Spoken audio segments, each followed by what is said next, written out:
Hello, my friends. Namaste.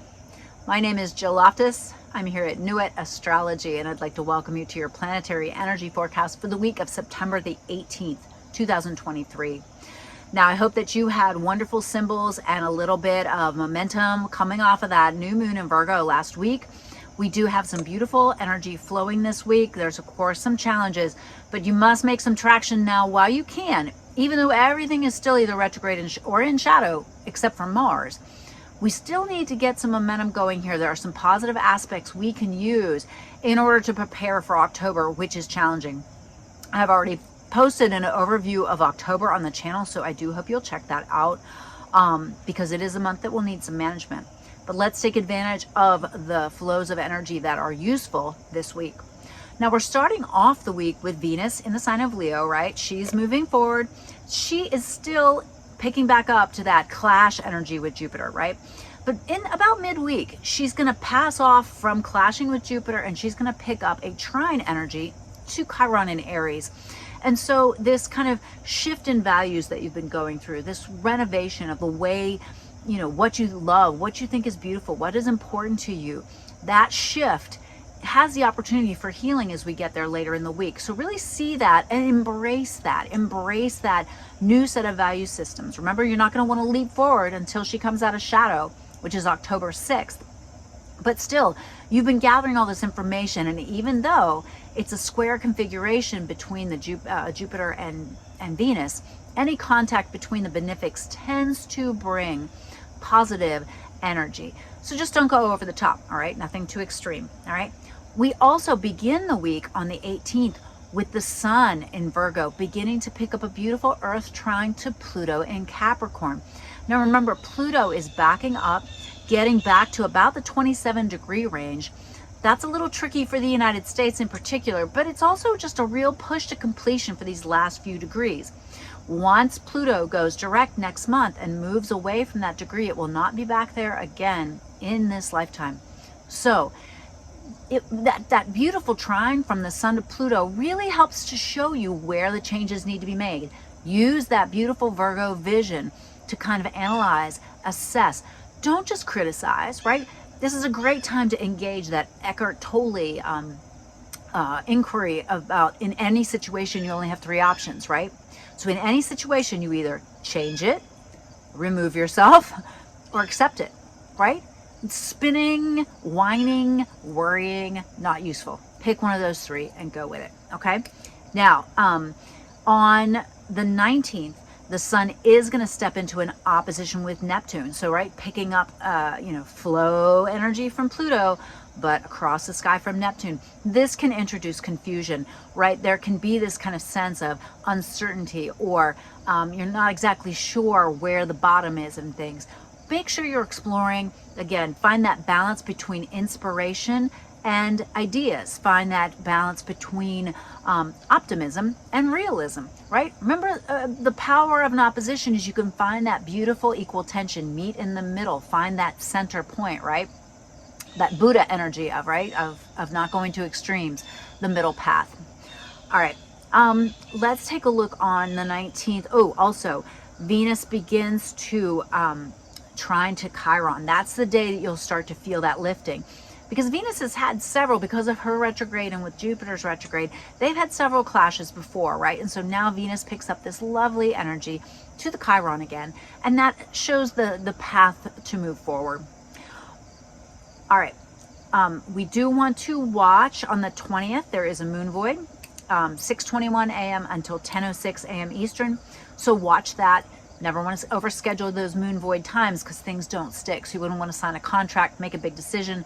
They are for Eastern Standard Time, so you'll need to adjust for time zone.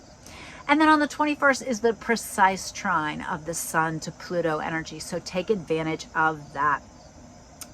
On the 22nd, we have a beautiful sextile, the exact sextile from Mars in Libra over to the Venus in Leo. Now that they've been engaged in that little sextile for a while, but boy, it's going to come together nicely. And we do need to take advantage of that because Mars is going to be really challenged with merging with the South Node here shortly, just within a few weeks, days really.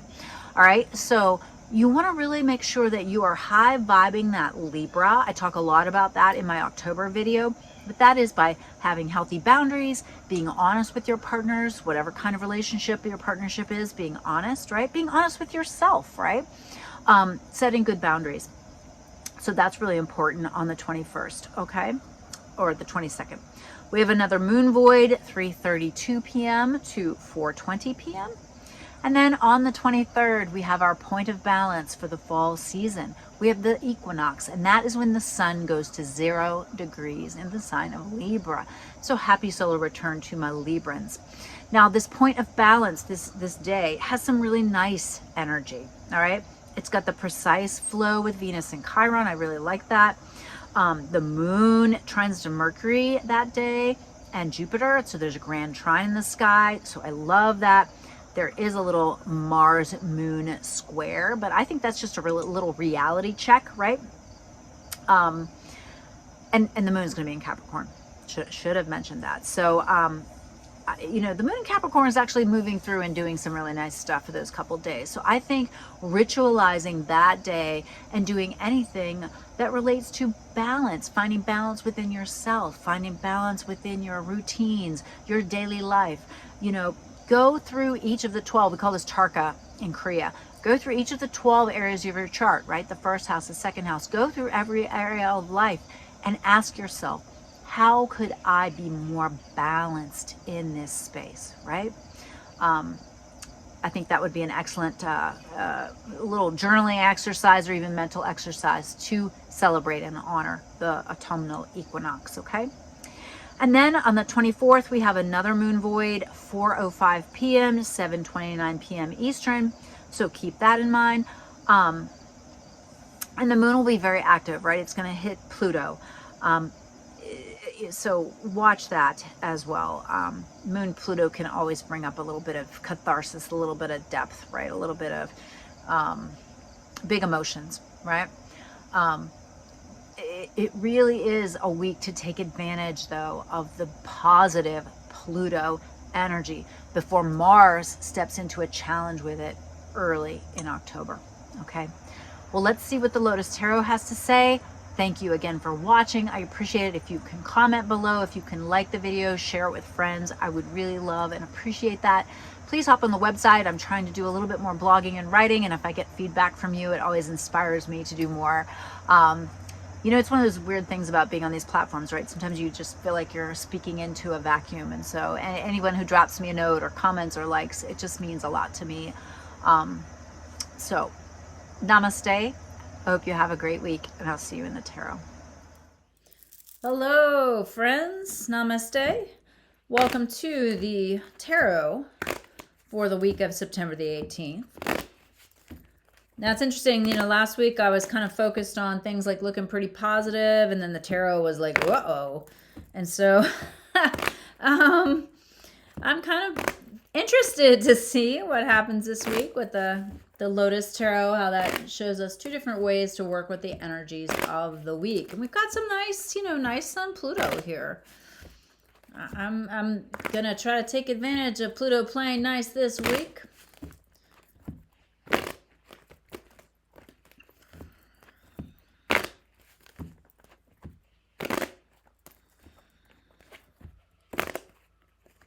All right, let's see. All right, basic influence of the past. We've got the Page of Pentacles. So there's been something that you've been wanting to launch, and that's kind of influencing the week. You, however, have some very difficult emotions happening. You're not sure how you feel about it. There's some worry, there's some stress, okay? Not feeling particularly emotionally stable at the moment. The environment is 9 of Cups. Like there is good stuff happening. You really have to look for it, okay? And take advantage of it. And as these influences come together, here's the 4 of Wands. There is the right environment, the right community, the right people around you. You have to pay attention to that. The key card of the future, Judgment, making good decisions, understanding there's some karmic shit going down, and you have to be with it, right? Not always pleasant, right? Opposing forces, 10 of Cups, this desire to create a healthy, happy, abundant home. Emperor, also the desire to be a little bit more in charge and, kind of be the master of your own destiny, right? Key card of the future, Knight of Wands. So taking action, really watching anger, but taking action. On the Ten of Cups side, we've got the Death card. Something's got to end. On the Emperor side, Justice. So another really karmic card. We talked a lot about Libra energy, right? Doing the balanced Libra energy. That's what the South Node is there to really help us to do. With the Ten of Cups and Death card, we've got the Five of Cups. So this is an emphasis. It's clearly somewhere here where you're not noticing the good things and you're too hyper-focused on the bad things, right? And then over here with the Emperor and Justice, we have the Ace of Wands, some kind of new beginning, so a real initiation starting on this side, which makes sense because Knight of Wands is the central card here. Two possible progressions and solutions. Well, for the Ten of Cups side, Ten of Cups, Death, Five of Cups, we've got the Lovers. So this is excellent. This is really, it's looking like either way is going to really work. On the Emperor's side, with the Justice and Ace of Wands, we have this Five of Pentacles, which suggests that there's some concern about either just not feeling included or being able to find your people, or just a real worry about lack of resources here. Paired with the Lovers, Queen of Wands, keeping the home fires burning is the quote I always use with her. She takes care of things. She takes action. She knows it's her responsibility to make sure things get done, and so she takes care of things. Very action-oriented week. Paired with the Five of Pentacles is almost, I feel like, the antithesis of it, right? The Six of Pentacles, which is pouring energy into something.